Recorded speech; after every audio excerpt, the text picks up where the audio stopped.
Let's take a look at a subject-verb agreement question. Here's the sentence.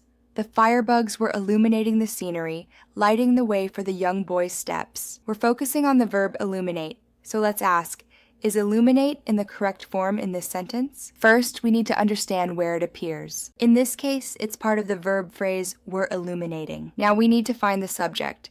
Who or what is doing the illuminating? The subject is the firebugs. Since firebugs is plural, we need a plural verb. The answer option, illuminate, is the correct present tense verb form for the plural subject, the firebugs. Since the sentence is set in the present tense, using were illuminating would be a tense mismatch.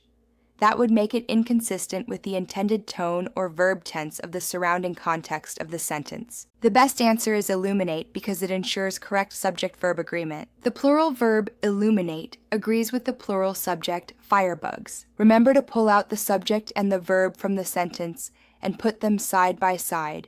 In this case, firebugs illuminate.